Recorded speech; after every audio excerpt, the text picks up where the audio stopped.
PSA Reloaded, man. It's your boy 3-Letter, man. Subscribe to the channel, man. Follow me on Twitter, Instagram. Y'all know to follow your boy at already. Hit the like button also. I really appreciate that, man. Y'all see the title of this particular blog, man. Let's talk about it, man. So I'm online and I'm seeing people talking about hip-hop on Twitter, and one gentleman, pardon self, I forgot the brother's name, man, but he put up a post of what's the most impactful albums, and the two albums that he spoke about was Nas ILLmatic that dropped in 1994, and he also talked about 50 Cent Get Rich or Die Trying that dropped February of 2003, pardon self. Ooh, been a long time. Look how fast, man, time flies. Now, impactful. Which project was more impactful? I think it's very subjective, to be honest with you. Now, if we go into the anticipation aspect between Nas and 50, if we're checking boxes, y'all, I gotta give that to 50 though. If we're solely talking about, well, a lot of things we could break down on this particular subject here, but if we're talking about anticipation of albums, I'm gonna tell you how much 50 was anticipated. If y'all remember, I'm gonna give y'all a quick story also. Well, let's go Nas first, because Nas was here first. So some people say Nas, some people can make the argument and say, well, 3.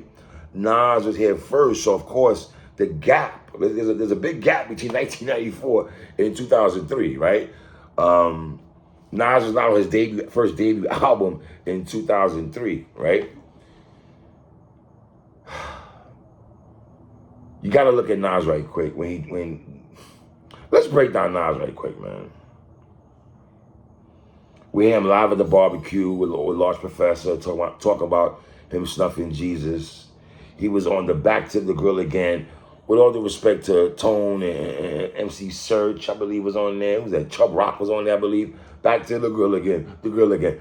Nas obviously verse stood out more than anybody else, just in terms of the way he rapped. Nas is a disciple of Rakim and G-Rap. Let me say it again. Nas is a disciple of Rakim and Cool G-Rap. That's just a fact. Bars. So you can make the argument like, wow, we heard Nas, like he gave us a Rakim vibe at first, and G-Rap splash in there also, right? Now, the Zebrahead soundtrack had this song Halftime on there, right? That's the first solo song we heard Nas on a Dolo with, was Halftime. Love Halftime. You know what I mean? Then we get the, now when I say that made ILLmatic highly anticipated, I can't say that. I can't say that song made, not saying people wasn't looking for Nas, but let's be real, if you look at Nas and Hov on their debut albums, as legendary and GOAT talk we give Nas and Hov, they ain't solo albums. How many times we had Jay say Reasonable Doubt should have went triple, right? Nas ain't selling no units on ILLmatic, right? Now, I'm not saying ILLmatic wasn't impactful as time went on, and that's the beauty of ILLmatic, in my opinion. As time goes on, it's legendary. It's stamped. Some people have that in a Mount Rushmore talk, right? Now, if you define the word impact, having a major impact or effect or something that is unforgettable, right? Now, I know, shout out to Briz Rothstein, when he battled Loso, he said the Bible is not a classic. The Bible said the Bible is a classic, but it's not ILLmatic, or something to that effect. We know the bars Briz said right there. So, ILLmatic, Only Built for Cuban Links, Ready to Die, Tribe Called Quest, Low End Theory, like those are Ice Cube, NWA, Death Certificate, of course, NWA, Niggas for Life, and Straight Outta Compton, to me, are 2 classics. Sidebar, why do people, when they talk about NWA, they go straight into the Straight Outta Compton album and act like Niggas for Life didn't exist? Let me just tell y'all something right quick. We're gonna break this fable down and kill this noise right quick. You can make the argument that Niggas for Life was a better album than Straight Outta Compton. I know our brains are programmed to say that and think that way. And MC Ren, in my opinion, does not get the just due that man should deserve on Niggas for Life album. You dig what I'm saying? There's no more Cube. It's Dre, Easy, Yella, and Ren. I just want to throw that in there, though. Right? Nas drops 94 Illmatic. Halftime, produced by Large Professor. New York State of Mind, Part 1 by Premier. Even though I like Part 2 on It Was Written more than New York State of Mind Part 1. That's just me. Just like I like Scenario Remix over the original Scenario, right? That's just me, though. Then you got Life's Up, AZ, produced by LES. The World Is Yours, produced by Pete Rock. Memory Lane, produced by Premier. One Love, produced by Q-Tip.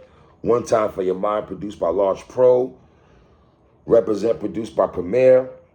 And If It Ain't Hard to Tell, produced by Large Pro. So, Primo and Large Pro got more burn than other producers on here, but Nas had stellar producers on Illmatic, right?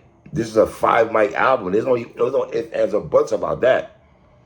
You know, but I would say this, though. I talk about Illmatic, but some people are like, it was written more than Illmatic. There's people out here. Me and Watson, years ago, we did a segment about that. It was written versus Illmatic. It's almost like you could do Ghostface Iron Man versus Supreme Clientele. Like, you can compare those two. Some people like Supreme Clientele more than Iron Man. Some people like Iron Man more than Supreme Clientele. I think it's the same thing with Nas. You know what I mean? I mean, you can go Mobb Deep with the Infamous and Hell on Earth. I mean, I don't think you have a lot of people saying they like Hell on Earth more than the Infamous. I like the Infamous more. I'm not taking anything away from Hell on Earth, but I'm just saying if I'm pecking order of Mobb Deep albums, I'm gonna have the Infamous over Hell on Earth, right? So, I mean, one Love. I mean, what are we talking about here? Cormega, did you see them y'all together? That's just Nas.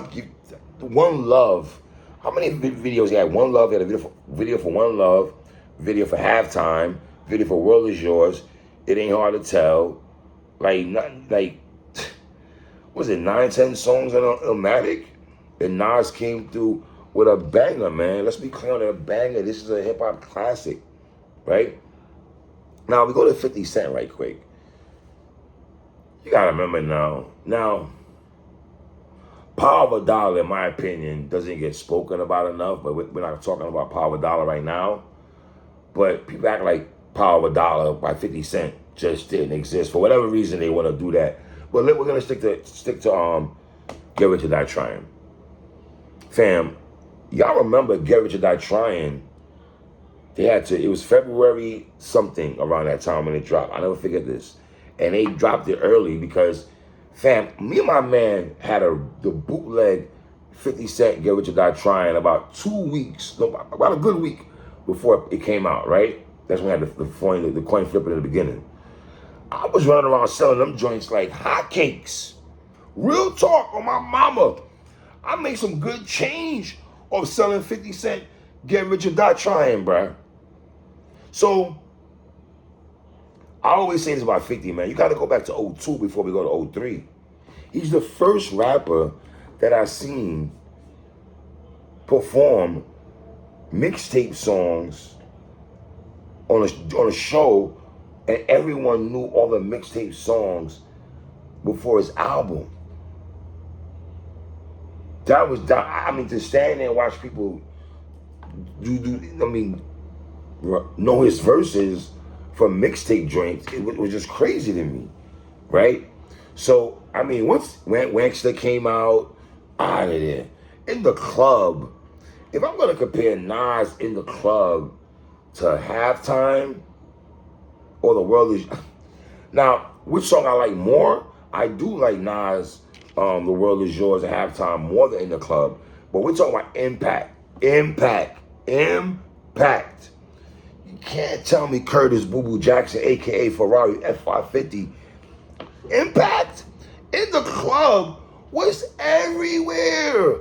I was in the club, no pun intended. I was in the club when it's playing in the club, and the DJ would have to play that about 6, 7 times out the night. Now, I'm not trying to say club music is gonna get over underground music, or Nas didn't get played in the clubs like that. But we're talking about the word impact, to what the brother put on Twitter, impact. So, in the club was big. I mean, fam, go to Jay-Z's interview on the Breakfast Club. And he said, and I quote, he told everybody on Rockefeller, whether it was State Prop, Bleak and Beans, or whoever, Young Gunners, Freeway, all those brothers, PD Crack, all of them, that yo dogs, he's coming. That's what Jay said. He's coming. Who's coming? 50's coming. Where Jay had to respect 50. He all that, I'm about $1, what the F is 50 cent? It sounded cool, and it was dope at the time, but we had to put some RESPECT on 50's name, bruh. Then if you look at, and I can make the argument also that 50 was the MVP in 03. I mean, you can make the argument Nas was the MVP in 94, whoever you want to flip it. The thing with Nas in 94, though, he was fighting with a lot of people in 94, right? 50, to me, was undisputed, unanimous MVP in 03. Like, what up, gangster? What up, blood? What up, gang? Patiently waiting with Eminem? Makes a biggest pocket is a big, like, fam. Many men? Yo, we gotta give Eminem his props too, though, bro. Think about it. Eminem produced Patiently Waiting. He produced Many Men. In the Club, produced by Dr. Dre, one of the biggest songs in 2003. I Get High All the Time, produced by Eminem. Like, Heat, produced by Dr. Dre. If I can't do it, it can't be done. I'ma let it, produced by Dr. Dre. Bloodhound with Young Buck. Hey, Back Down, produced by Dre and that Ja Rule and them. Mitsubishi Crack and Cadillac, Mitsubishi Time Crack Child, like PIMP. I don't know what you're about. That was a big song. We not gonna do that. Like My Style with Yayo, produced by Rockwilder. Poor Little Rich, produced by Shaw Money XL and Eminem. 21 Questions, Don't Push Me, featuring Banks, Eminem. Gotta Make It to Heaven. Wankster, You Not Like Me, Life Is on the Line. Like, shout out to Red Spider also. Red Spider doesn't get a lot of props too. That's when 50 was running with Red Spider heavy. I remember Red Spider for a good year and change. They was rocking with Red Spider kind of heavy out here in the streets. Listen, the only song on ILLmatic that I particularly don't like is One Time for Your Mind. I don't think it's garbage, but it's not my favorite song. Just like on Raekwon, Only Built for Cuban Links, I'm not a fan of North Star. On Mobb Deep, The Infamous, I'm not a fan of Party Over with Big Noid. That ain't just my, you know what I mean? Like, but you gotta look at this. Nas has what? 10 songs, 11 songs on ILLmatic. 10 songs, right? Get Rich or Die Trying got 18 songs on here. So 50 gets to get 7 more songs in off. Now you might say, well, 7 more songs, how impactful is that? 3? It's almost like a battle rap. If you're rapping for 3 minutes and I'm rapping for 5 minutes, 6 minutes, I'm getting more off and they're hitting. So like 50 had more songs than Nas, but the songs were hitting. Now, the average hip hop head, it would probably pick ILLmatic. You know what's funny though? And I'm not mad at that. So it's kind of weird though, because I feel like I'm contradicting myself, because in one breath I'm saying, yeah, I would say 50 is more impactful, but I can't get mad at somebody saying they felt Nas ILLmatic was more impactful. I think it's very subjective in who you ask. I love both albums. Both these are classic albums. But I think in terms of impact, I gotta go 50, man. I gotta go 50. You know what I mean? Leave comments at the bottom, man. Tell me what y'all think, man. It's your boy 3. Well.